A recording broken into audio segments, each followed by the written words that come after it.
YouTube, what is up? Coach Wiz here, and we back with another reaction video. Today we got, are the 1986 Boston Celtics the best team ever? Ever. Let's dive right into it. Definitely one of the best passing teams of all time, for sure. But let's check it out, man. I really appreciate y'all tapping in with me and watching the channel, helping the channel grow. Fitness content, huh? Are y'all ready for that? Y'all ready for that? Let me know. Let me know in the comments.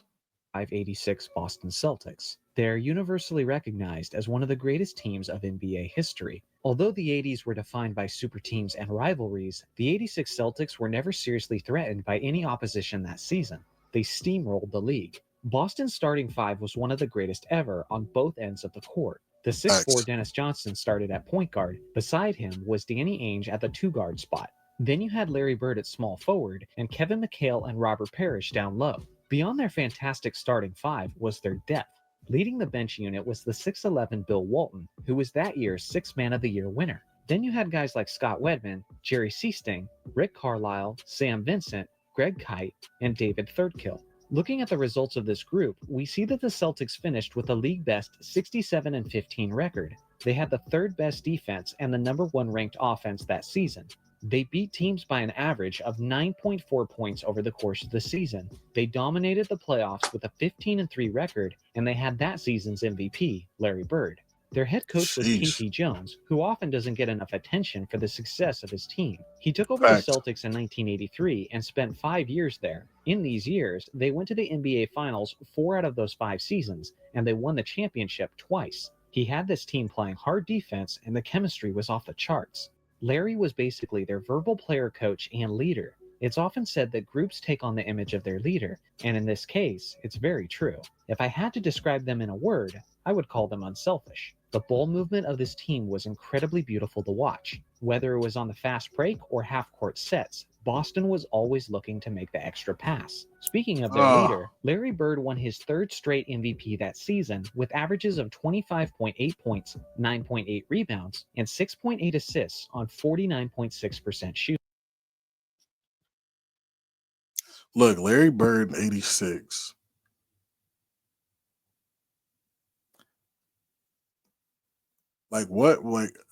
What player was better than Larry Bird in 86?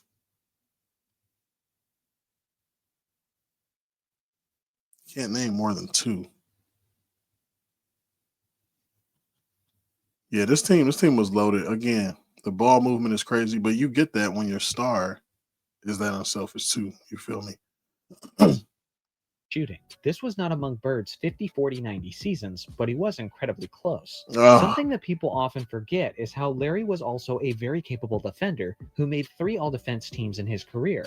Their consistent second scoring option, Kevin McHale, also had a monster season. He was almost always a sure thing whenever he was in the post and had his back to the basket. He had an incredibly high offensive IQ, some of the best footwork in the game, and a torture chamber. I did a video on Kevin McHale. How good was Kevin McHale? Really, that's in my Legends highlight playlist. Check that out.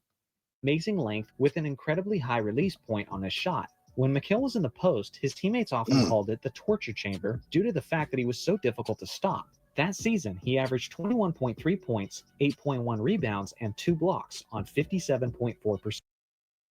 57.4% shooting? Kevin McHale don't get enough credit. Probably the best footwork ever. Who's got better footwork, McHale or the Dream? Let me know. I'm going to shut up. I'm done. Percent shooting. McHale was also first team all defense that year. Speaking of defense, where they really stand out among the all-time great teams is their interior defense. Bird was 6'9", McHale was 6'10", and Parrish was 7'1". It wasn't just their height, but even more so, their length. We don't have a recorded wingspan for Parrish, but it looks like it was at least as long as his 7'1" height. McHale, on the other hand, had a freakish 8-foot-long wingspan. Assuming that estimate is completely accurate, that would give him the second longest wingspan in NBA history. Coming off the bench was another 6'11" big man, Bill Walton, who averaged 1.3 blocks and only 19 minutes played per game. Between Parrish, McHale, and Walton, you have solid rim protection for all 48 minutes of the game. This Facts. aspect was crucial to their success in the 1986 NBA Finals. The Houston Rockets were just coming off of beating Magic, Kareem, and Worthy's 62-win Lakers. Houston eliminated Los Angeles in only 5 games. With that being said, basketball is a game of matchups, and as good as the Twin Tower tandem of Ralph Sampson and Hakeem Olajuwon were, you're simply not going to beat the '86 Celtics with size, and Boston handled them in 6 games. One of the less talked about starters from the Celtics was Dennis Johnson. Dennis was the Facts. starting point guard, and over time, he's actually become one of the more underrated and overlooked players of NBA history. He was a former Finals MVP winner back when he won the championship as a member of the 1979 Seattle Supersonics. He was averaging 15.6 points this year with the Celtics, but he had got as high as 20 points per game during his career. Johnson's final All-Star appearance was just prior to the '86 season, and he received 5 All-Star selections in total. He was also the Celtics' best perimeter defender, who they relied heavily upon to slow down the great scoring guards in the league those years. He was DJ was just steady, man. Just steady, knew how to play the game. Wasn't too flashy, really hard nosed. Just a great player. Definitely underrated. the second team All Defense that season, and in total, DJ received 9 All Defense team selections over the course of Mm. his career. He was also known to be a big game performer and had a smooth mid range jump shot. You could say that their 6'4 shooting guard Danny Ainge was the worst player in their starting 5, but he was certainly far from a bad player. Danny averaged 10.7 points and 5.1 assists through the season, and he Ah, was actually very efficient in his contributions as he shot 50% from the field, 36% from 3-point range, and 90% from the free throw line. Danny was also incredibly scrappy, he was a big trash talker, and one of the OG floppers of NBA history, which can easily be seen as a Danny, hold on, man. Danny, what is going on? 6% from 3-point range and 90% from the free throw line. Danny was also incredibly scrappy, he was a big trash Danny, what are you doing? Y'all got younger siblings. Tell me y'all younger siblings didn't try to attack you like this. Keep it real, man. My little brother used to try to get me like this every time we got into it. They don't want to catch them blows. You feel me? They just dive for the legs. Come on, Danny. trash talker and one of the OG floppers of NBA history, which can easily be seen as a negative, but I can tell you as a Lakers fan who watched him play, there were plenty of times where Danny knew how to get under the offensive player's skin and would get the ref to make the crucial calls when they mattered most. It was super frustrating to me, but only because he was good at it. The Celtics were never seriously challenged in that postseason run. Despite a 49 and 63-point performance from Jordan, they swept the Bulls in the first round. After that, they easily handled Dominique and the Hawks in just 5 games. Then they swept Sidney Moncrief and the Bucks in the conference finals. As I mentioned earlier, the Rockets did push them to 6 games in the NBA Finals, but the Celtics got up to an early 3-1 lead, and the series was never really in doubt. What makes the '86 Celtics so dangerous is that they can attack you in so many ways offensively while being so versatile defensively. There isn't another team in NBA history that I could put against the Celtics in a 7-game series where I would feel like the Celtics wouldn't do well against them. On offense, they could run the fast break, but they could also slow it down and run things through the post. They could pick and roll you all day with their bigs. They could punish you from the outside with the all-time great shooting of Larry Bird, or they could simply run the isolation through McHale, which is always a good option.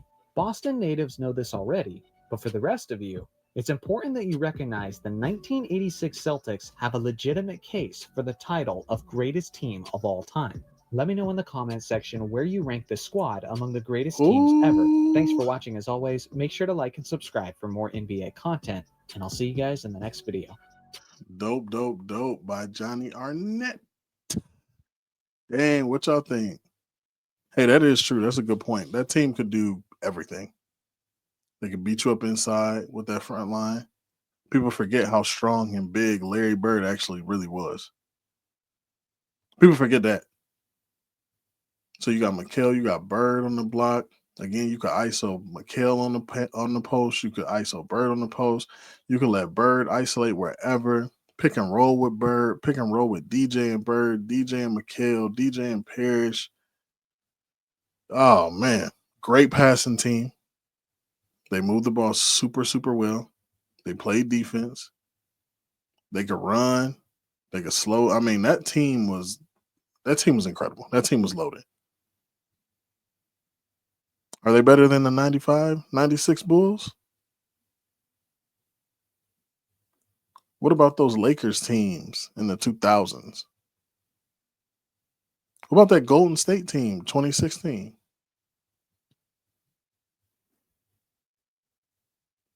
Some good teams out there, man.